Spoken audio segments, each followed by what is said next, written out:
And I want to start off by answering the obvious question, what is an empire? Usually the term is reserved for a state that is large on a global scale. It looks to expand aggressively, and it's always looking to conquer new territories. And that could mean expanding existing boundaries by going out looking to conquer its neighbors, or by establishing faraway colonies. And one of the main reasons an empire has colonies is to acquire resources.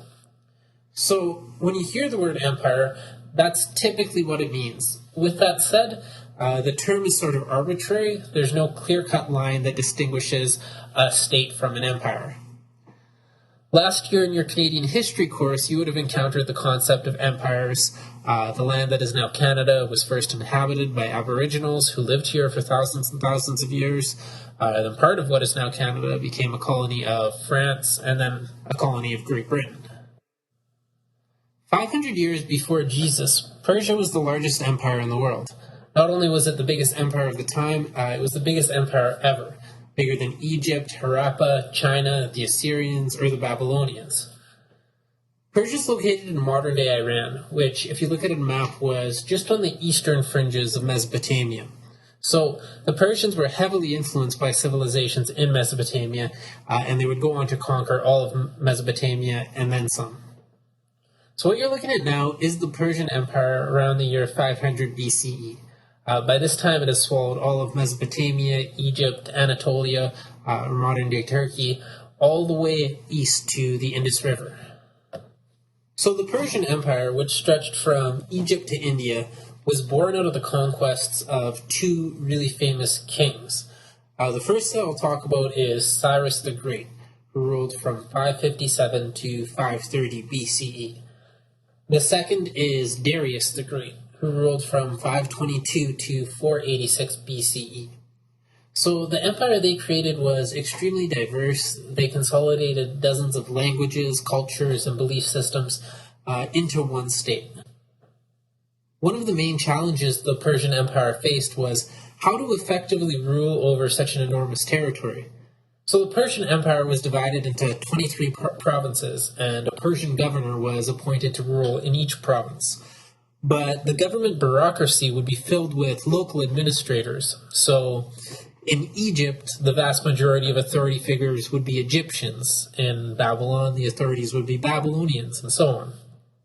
One of the reasons the Persians were successful was because they didn't try to impose Persian culture on conquered peoples. In Egypt and Babylon, the empire actually made an effort to keep the local traditions alive. Last week I talked about how Jerusalem was conquered by Babylonians who destroyed the Temple of Jerusalem and exiled the Jews to Babylon.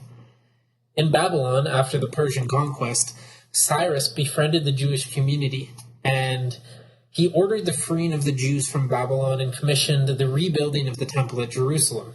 So, in historical sources, the Jewish perspective on Cyrus is that he was a hero and even a messiah sent by God. So, this model of tolerating different cultures and different belief systems, as long as they paid their taxes and paid tribute and didn't revolt and supported you militarily, would shape many of the large empires that came after it. So, other than being relatively respectful dictators, the Persian Empire made some other lasting contributions. They developed the first system of coinage, which was standardized across the empire. They organized taxes efficiently and predictably, and this kept rebellions to a minimum because people knew what to expect. They knew when the tax collectors were going to come and how much they were going to be asking for, so there were no surprises. One of the most fascinating contributions is the railroad, which stretched east to west across the empire. Basically how this worked were there were imperial stations set up every 25 to 30 miles. The road was heavily policed and trade was encouraged on the road, so the empire made trade safe, but it wasn't a project for the love of the merchants. The empire saw this trade was happening and they wanted their cut. So anybody that wanted to use the road had to pay heavy taxes. But not only was it for trade, but the empire used it as a postal system to send messages back and forth. They developed a system where a message could reach any place in the empire in about 2 weeks. And they did this by setting up stables of horses at the imperial stations. So every 25 miles, you could hop on a new, fresh horse, and you could continue on your journey. So you could cover up to 200 miles a day.